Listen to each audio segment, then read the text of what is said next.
रीवा की इस ऐतिहासिक धरती से मैं मां विंध्यवासिनी को प्रणाम करता हूं। ये धरती शूरवीरों की है, देश के लिए मर मिटने वालों की है।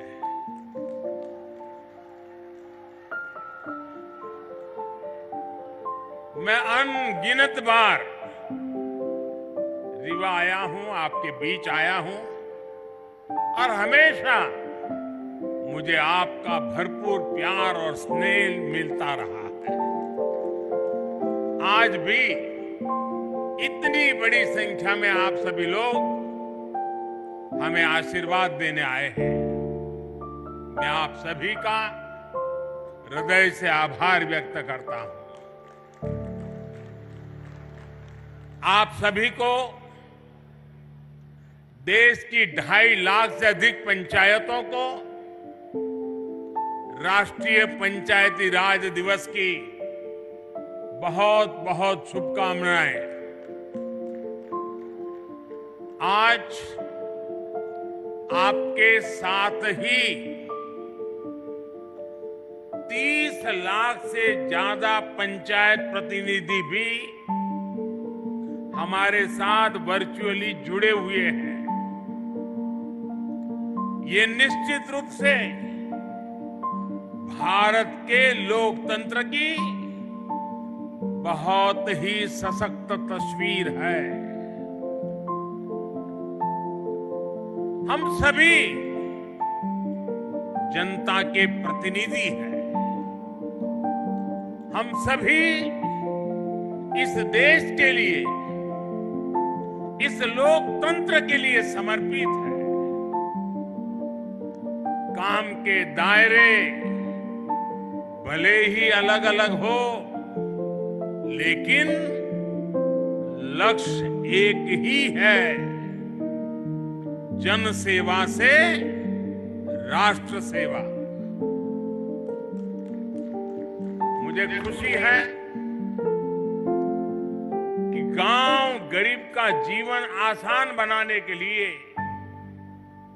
जो भी योजनाएं केंद्र सरकार ने बनाई हैं, उन्हें हमारी पंचायतें पूरी निष्ठा से जमीन पर उतार रही है। भाई और बहनों, आज यहां ई ग्राम स्वराज और ई ग्राम पोर्टल को मिलाकर जो नई व्यवस्था लॉन्च की गई है, उससे आपका काम और आसान होने वाला है। पीएम स्वामित्व योजना के तहत भी देश के 35 लाख ग्रामीण परिवारों को प्रॉपर्टी कार्ड दिए गए हैं। आज मध्य प्रदेश के विकास से जुड़ी 17,000 करोड़ रुपए से अधिक की परियोजनाओं का शिलान्यास और लोकार्पण भी हुआ है। इसमें रेलवे के प्रोजेक्ट्स हैं, गरीबों को पक्के घर के प्रोजेक्ट्स हैं, पानी से जुड़ी परियोजनाएं हैं, गांव गरीब का जीवन आसान बनाने वाले, रोजगार का निर्माण करने वाले इन प्रोजेक्ट्स के लिए भी मैं आप सभी को बहुत बहुत बधाई देता हूं।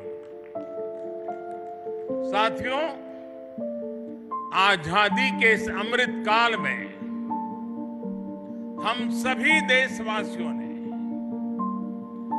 विकसित भारत का सपना देखा है और उसे पूरा करने के लिए दिन रात मेहनत कर रहे हैं।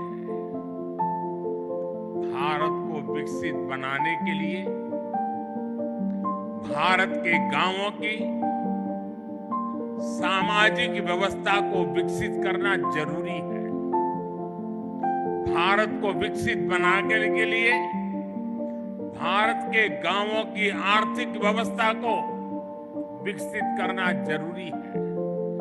भारत को विकसित बनाने के लिए भारत के गांवों की पंचायत व्यवस्था, पंचायती व्यवस्था को भी विकसित करना जरूरी है। इसी सोच के साथ हमारी सरकार देश की पंचायती राज व्यवस्था को मजबूत करने के लिए लगातार काम कर रही है। पहले की सरकारों ने कैसे पंचायतों से भेदभाव किया और उनसे उल्टा कैसे हम उन्हें सशक्त कर रहे हैं, पंचायतों में सुविधा बढ़ा रहे हैं, ये आज गांव वाले भी देख रहे हैं, देश के लोग भी देख रहे हैं। 2014 के पहले पंचायतों के लिए वित्त आयोग का अनुदान 17,000 करोड़ रुपए से भी कम था। आंकड़ा याद रखोगे आप? आंकड़ा याद रखोगे? कुछ आप बताओगे तो मुझे पता चलेगा। याद रखोगे? 14 के पहले 17,000 करोड़ से कम। क्या इतनी कम राशि से इतना बड़ा देश, इतनी सारी पंचायतें कैसे अपना काम कर पाती? 2014 में हमारी सरकार आने के बाद पंचायतों को मिलने वाला ये अनुदान 70,000 से बढ़ाकर 2 लाख करोड़ रुपए से ज्यादा हो गया है। आप बताएंगे मैंने कितना बताया? पहले कितना था, अब कितना हुआ? चला जाए सारा। अब आप अंदाज लगा सकते हैं काम कैसे करते हैं। मैं आपको 2 और उदाहरण देता हूं। 2014 से पहले के 10 वर्षों में, मैं उन 10 साल की बात करता हूं, केंद्र सरकार की मदद से 6,000 के आसपास ही पंचायत भवन बनवाए गए थे। पूरे देश में करीब करीब 6,000 पंचायत घर बने थे। हमारी सरकार ने 8 साल के अंदर अंदर 30,000 से ज्यादा नए पंचायतों भवन का निर्माण करवा चुकी है। अब ये आंकड़ा भी बताएगा कि हम गांवों के लिए कितने समर्पित हैं। पहले की सरकार ने ग्राम पंचायतों तक ऑप्टिकल फाइबर पहुंचाने की योजना भी शुरू की थी, लेकिन उस योजना के तहत देश की 70 से भी कम, 100 भी नहीं, 70 से भी कम ग्राम पंचायतों को ऑप्टिकल फाइबर से जोड़ा गया था। वो भी शहर के बाहर जो नजदीक में पंचायत पड़ती थी वहां पर गए थे। ये हमारी सरकार है जो देश की 2 लाख से ज्यादा पंचायतों तक ऑप्टिकल फाइबर को ले गई है। फर्क साफ है दोस्तों। आजादी के बाद की सरकारों ने कैसे भारत की पंचायती राज व्यवस्था को ध्वस्त किया, मैं इसके विस्तार में नहीं जाना चाहता। जो व्यवस्था आजादी के भी सैकड़ों वर्ष, हजारों वर्षों से पहले से थी, उसी पंचायती राज व्यवस्था पर आजादी के बाद भरोसा ही नहीं किया गया। पूज्य बापू कहते थे,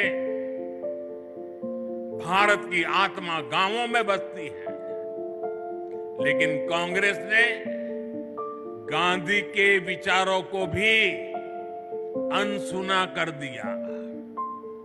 90 के दशक में पंचायती राज के नाम पर खानापूर्ति जरूर की गई, लेकिन फिर भी पंचायतों की तरफ वो ध्यान नहीं दिया गया जिसकी जरूरत थी। साथियों, 2014 के बाद से देश ने अपनी पंचायतों के सशक्तिकरण का बीड़ा उठाया है और आज इसके परिणाम नजर आ रहे हैं। आज भारत की पंचायतें गांवों के विकास की प्राणवायु बनकर उभर रही है। ग्राम पंचायतें गांव की आवश्यकता के अनुसार गांव का विकास करें, इसके लिए ग्राम पंचायत विकास योजना बनाकर काम किया जा रहा है। साथियों, हम पंचायतों की मदद से गांवों और शहरों के बीच की खाई को भी लगातार कम कर रहे हैं।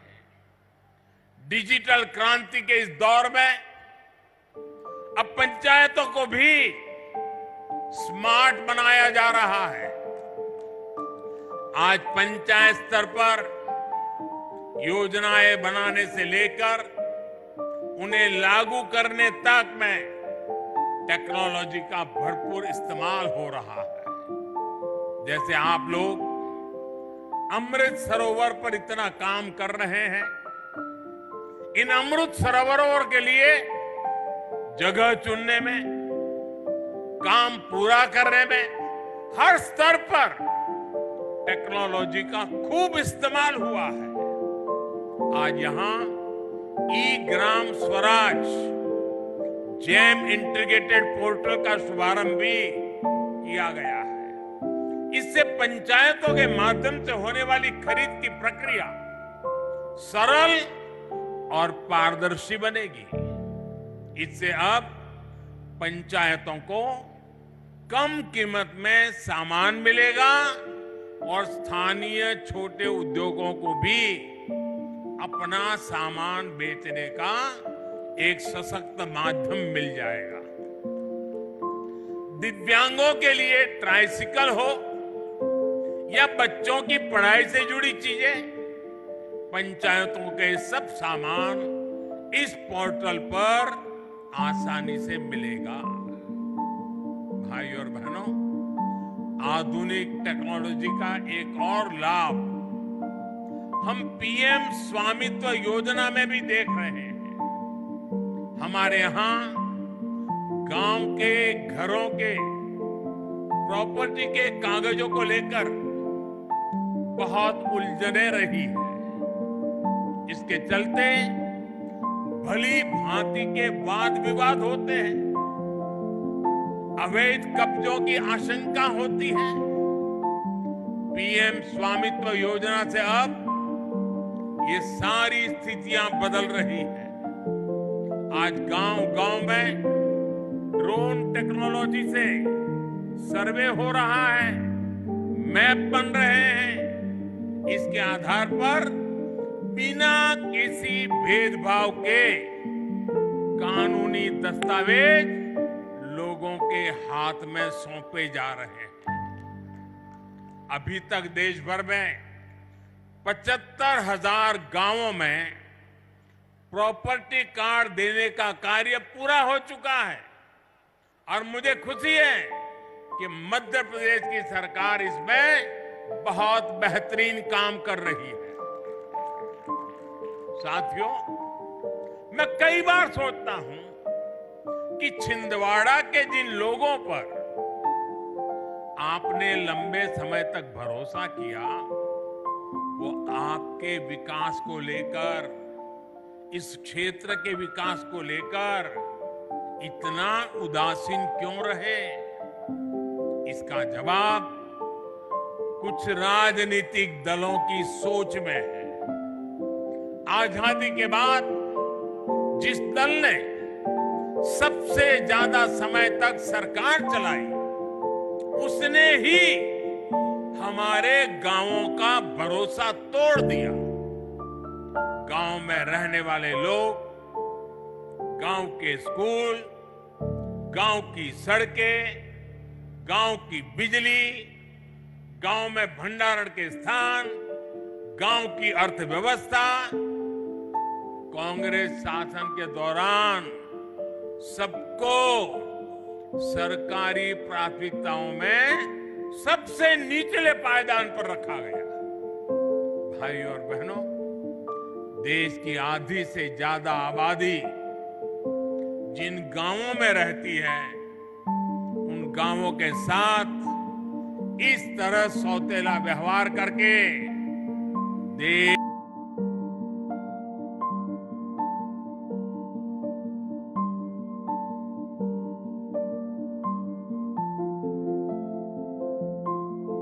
आगे नहीं बढ़ सकता।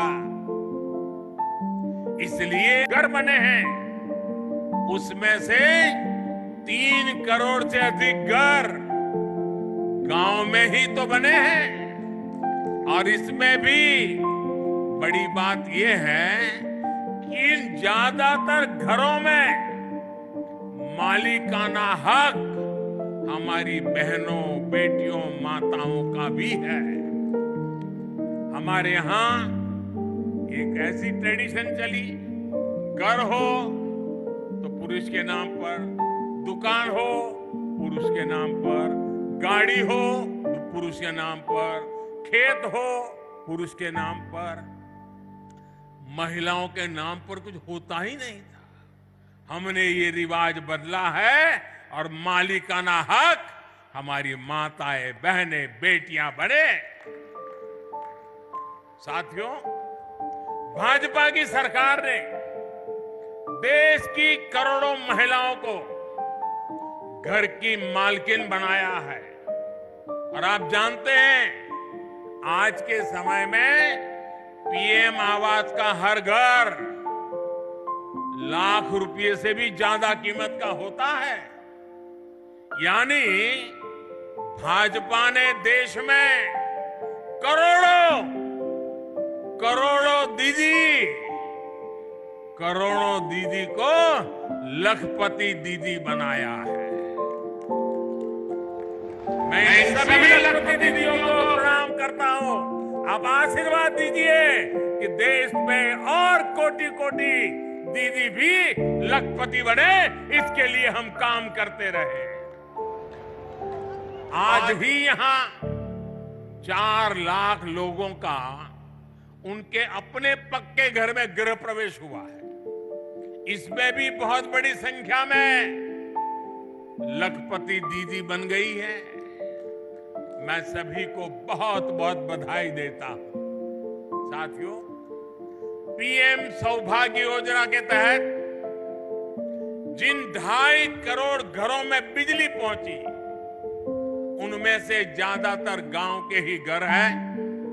गांव के रहने वाले मेरे भाई बहन हैं। गांव के लोगों के लिए हमारी सरकार ने हर घर जल योजना भी शुरू की है। सिर्फ 3-4 साल में इस योजना की वजह से देश के 9 करोड़ से अधिक ग्रामीण परिवारों को घर में नल से जल मिलने लगा है। यहां एमपी में भी गांव में रहने वाले सिर्फ 13 लाख परिवारों तक नल से जल पहुंचता था। पहले की बात करता हूं। आज एमपी के गांवों में करीब करीब 60 लाख घरों तक नल से जल पहुंचने लगा है। और आपका एक जिला तो 100% हो गया है। साथियों, हमारे गांव के लोगों का पहले देश के बैंकों पर अधिकारी नहीं माना जाता था, बुला दिया गया था। गांव के ज्यादातर लोगों के पास ना बैंक खाते होते थे और ना ही उन्हें बैंकों से सुविधा मिलती थी। बैंक खाता ना होने की वजह से सरकार जो पैसा गरीबों के लिए भेजती थी, वो भी बीच में ही लूट जाता था। हमारी सरकार ने इसे भी पूरी तरह बदल दिया है। हमने जनधन योजना चलाकर गांव के 40 करोड़ से ज्यादा लोगों के बैंक खाते खुलवाए। हमने इंडिया पोस्ट पेमेंट बैंक के माध्यम से पोस्ट ऑफिस का उपयोग करके गांवों तक बैंकों की पहुंच बढ़ाई। हमने लाखों बैंक मित्र बनाए, बैंक सखियों को प्रशिक्षित किया। आज इसका प्रभाव देश के हर गांव में नजर आ रहा है। देश के गांवों को जब बैंकों की ताकत मिली है तो खेती किसानी से लेकर व्यापार कारोबार तक सब में गांव के लोगों की मदद हो रही है। साथियों, पहले की सरकारों ने भारत के गांवों के साथ एक और बड़ा अन्याय किया था। पहले की सरकारें गांव के लिए पैसे खर्च करने से बचती थी। गांव अपने आप में कोई वोट बैंक तो था ही नहीं, इसलिए उन्हें नजरअंदाज किया जाता था। गांव के लोगों को बांटकर कई राजनीतिक दल अपनी दुकान चला रहे थे। भारतीय जनता पार्टी ने गांवों के साथ हो रहे इस अन्याय को भी समाप्त कर दिया है। हमारी सरकार ने गांवों के विकास के लिए भी तिजोरी खोल दी। आप देखिए, हर घर जल योजना पर 3.5 लाख करोड़ रुपए से ज्यादा खर्च किया जा रहा है। पीएम आवास योजना पर भी लाखों करोड़ रुपए खर्च किए जा रहे हैं। दशकों से अधिक अधूरी पड़ी सिंचाई परियोजनाओं को पूरा करने के लिए 1 लाख करोड़ रुपए खर्च किए जा रहे हैं। पीएम ग्रामीण सड़क योजना पर भी हजारों करोड़ रुपए खर्च किए जा रहे हैं। पीएम किसान सम्मान निधि के तहत भी सरकार ने करीब 2.5 लाख करोड़ रुपए सीधे किसानों के बैंक खातों में भेजे हैं। यहां एमपी के लगभग 90 लाख किसानों को भी 18,500 करोड़ रुपए इस योजना के तहत मिले हैं। इस निधि से रीवा के किसानों को भी करीब 500 करोड़ रुपया मिले हैं। हमारी सरकार ने जो एमएसपी बढ़ाई है उससे भी गांवों में हजारों करोड़ रुपए अतिरिक्त पहुंचे हैं। कोरोना के इस काल में पिछले 3 साल से हमारी सरकार गांव में रहने वाले गरीबों को मुफ्त राशन दे रही है। गरीब कल्याण की इस योजना पर भी 3 लाख करोड़ रुपए से अधिक खर्च किए जा रहे हैं। साथियों, जब गांव में विकास के इतने काम होते हैं, जब इतना सारा पैसा खर्च होता है, तो गांव में रोजगार के अवसर भी बनते हैं। गांव में रोजगार, स्वरोजगार को गति देने के लिए, गांव के लोगों को गांव में ही काम देने के लिए केंद्र सरकार मुद्रा योजना भी चला रही है। मुद्रा योजना के तहत लोगों को बीते वर्षों में 24 लाख करोड़ रुपए की मदद दी गई है। इससे गांवों में भी करोड़ों लोगों ने अपना रोजगार शुरू किया है। मुद्रा योजना की बहुत बड़ी लाभार्थी भी हमारी बहनें हैं, बेटियां हैं, माताएं हैं। हमारी सरकार की योजनाएं किस तरह गांव में महिला सशक्तिकरण कर रही है, गांव में महिलाओं को आर्थिक रूप से सशक्त कर रही है, उसकी चर्चा आज हर तरफ है। बीते 9 साल में 9 करोड़ महिलाएं सेल्फ हेल्प ग्रुप में शामिल हुई है। यहां मध्य प्रदेश में भी 50 लाख से ज्यादा महिलाएं स्वयं सहायता समूह से जुड़ी है। हमारी सरकार में हर स्वयं सहायता समूह को बिना बैंक गारंटी 20 लाख रुपए तक का ऋण दिया जा रहा है। कितने ही लघु उद्योगों की कमान अब महिलाएं ही संभाल रही है। यहां तो राज्य सरकार ने हर जिले में दीदी कैफे भी बनाया है। पिछले पंचायत चुनावों में सेल्फ हेल्प ग्रुप से जुड़ी करीब 17,000 बहनें पंचायत प्रतिनिधि के तौर पर चुनी गई है। ये अपने आप में बड़े गर्व की बात है। मैं मध्य प्रदेश की नारी शक्ति को इसके लिए फिर एक बार बहुत बहुत बधाई देता हूं। साथियों, आज यहां आजादी के अमृत महोत्सव में समावेशी विकास का अभियान भी शुरू हुआ है। ये विकसित भारत के निर्माण के लिए सबका प्रयास के भाव को सशक्त करने वाला है। विकसित भारत के लिए देश की हर पंचायत, हर संस्था का प्रतिनिधि, हर नागरिक, हम सबको जुटना होगा।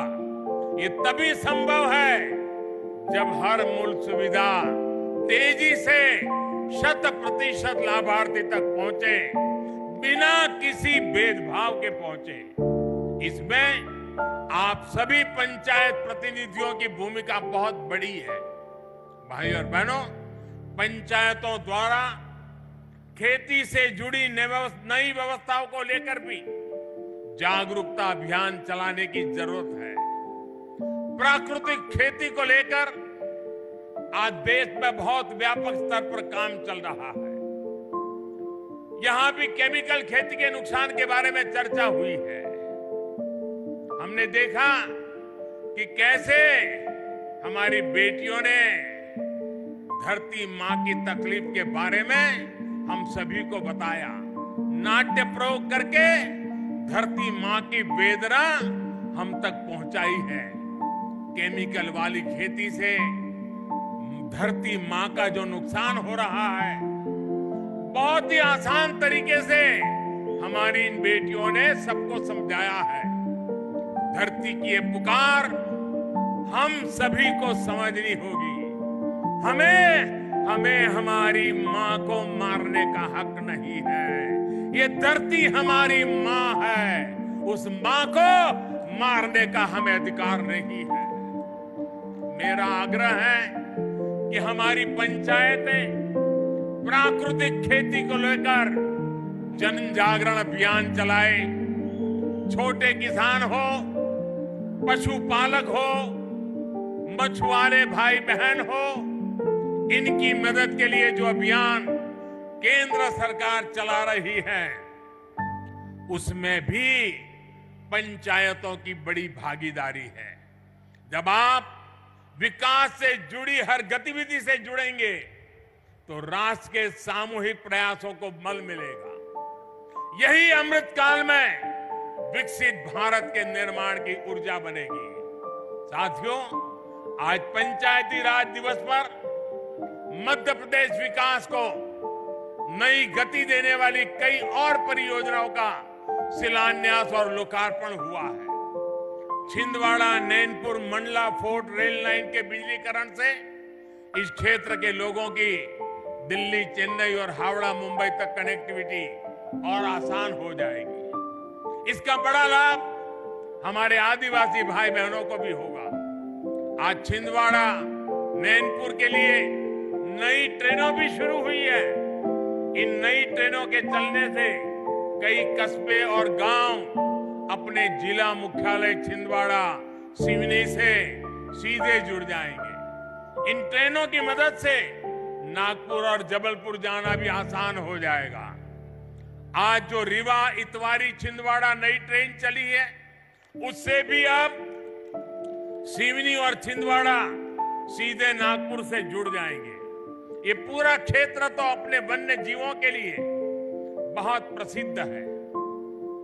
यहाँ की बढ़ती हुई कनेक्टिविटी यहाँ पर्यटन भी बढ़ाएगी और रोजगार के नए अवसर भी बनाएगी। इसका बड़ा लाभ यहाँ के किसानों को होगा, विद्यार्थियों को होगा, रेलवे के डेली पैसेंजर्स को होगा, छोटे कारोबारी और दुकानदारों को होगा। यानी डबल इंजन की सरकार ने आज आपकी खुशियां भी डबल कर दी है। साथियों, आज मैं आपका एक और बात के लिए आभार व्यक्त करना चाहता हूं।